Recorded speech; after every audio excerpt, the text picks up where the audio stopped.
What's going on, guys? Brad Messersmith here with Slurve.com, bringing you another GPP video for the upcoming Quicken loans.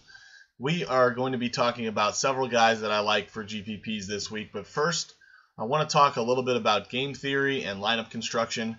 I think this is a week where it's going to be perfectly okay to go really heavily stars and scrubs. You can pick 2 to 3 guys up at the top and really find some good value down below the 6K range, and even some of the min salary guys are definitely playable this week.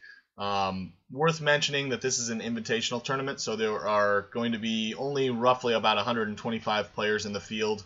The rules are still going to be 70 and ties make the cut, so a much higher percentage of the guys in the field are going to be making the cut, so I think that's worth keeping in mind as you're building your rosters for GPPs. Personally, I'm going to be rostering a lot more guys down below and really going heavily, picking and choosing a couple guys up top and really going heavily with the guys I like up there. Rostering something like 80 to 90% of a couple of the guys I like that are higher priced, and then building in a lot more exposure to a lot of different guys down below. I think this is a tournament that could be anybody's tournament come Sunday, even some of these lower priced guys. So let's get right into it. The first guy I want to talk about is Charlie Hoffman at 10,500. He is easily my favorite play this week. He is one of those guys that's going to be in 80 to 90+% of my lineups.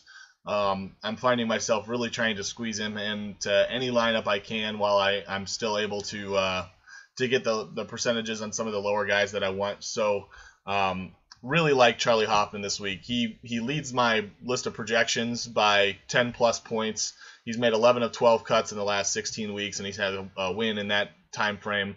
I believe it was the Valero Texas Open, if I'm not mistaken. He has a third-place finish here in 2014. He's my pick to win. I really like Charlie Hoffman. I'm going to be putting him into a lot of lineups. Ultimately, I think you have to pick and choose up here. I don't dislike Patrick Reed, but I think he's going to be pretty popular, so I'm going to be staying away from Patrick Reed and getting onto the Charlie Hoffman train.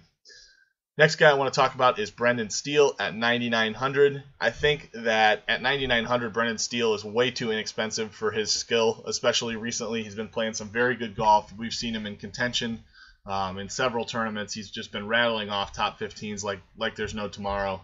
I don't know that he necessarily has winning upside. He hasn't won on tour for several years, I think dating back to 2011 or 12.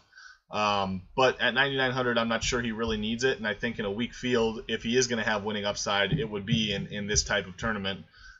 He brings a good combination of green and regulation and tee to green game, which I think will be definitely relevant, and is not necessarily a guy who's short off the tee on a course that's going to be a lot longer than the courses we've seen, especially recently. Next guy I want to talk about is Tony Finau at 8,500. Tony Finau is definitely a volatile option, definitely a GPP play. I don't think he's going to find his way into any of my cash games. The first 2 guys I mentioned certainly could fit that mold as a cash game option. Tony Finau does not.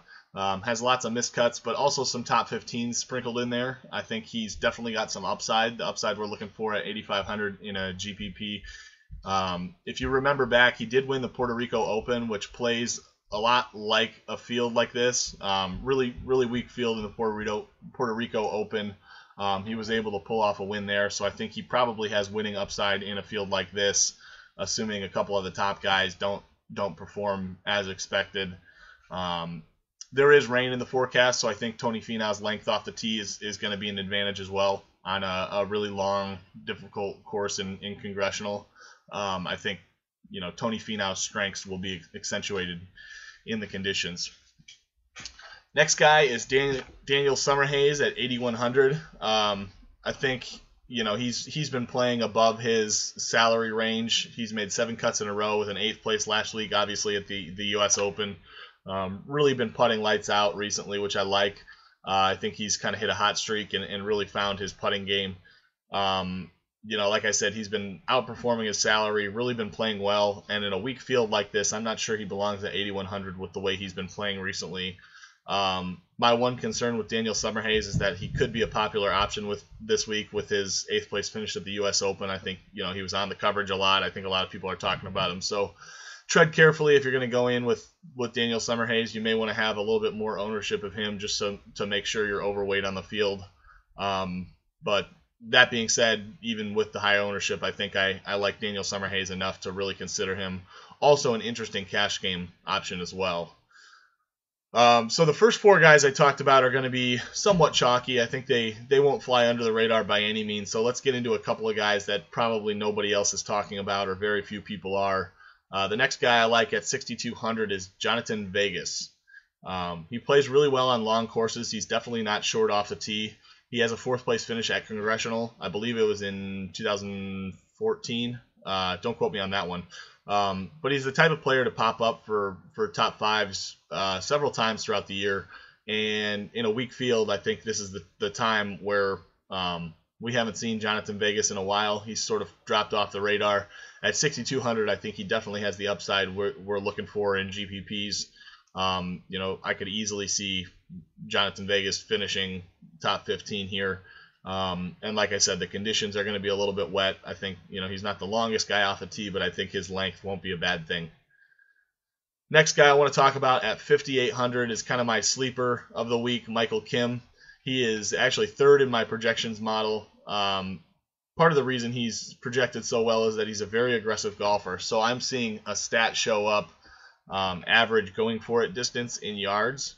And Michael Kim is one of the field leaders in that category. He's a very aggressive golfer, not necessarily a long golfer off the tee, but on a course where there's multiple reachable par 5s, I think his aggressive style of play, I think, is going to serve him well. He also plays well on par 3s, and he's not really the type of guy who's going to wow you with any stats. I mean, there's nothing really that stands out about him. He plays well out of the sand, doesn't putt too badly, but we've seen him, with top 15, top 20 potential throughout the year. So I think at 5,800, he's going to definitely go overlooked. I don't think there will be a lot of people on him with some of the other popular options in that range.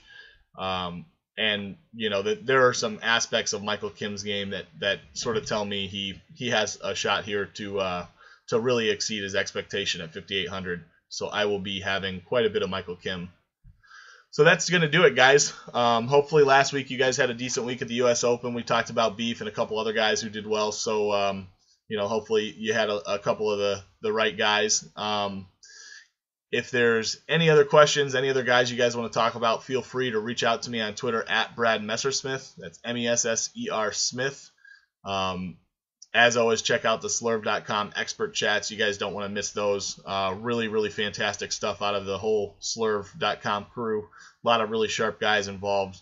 You definitely don't want to miss out on the opportunity for that.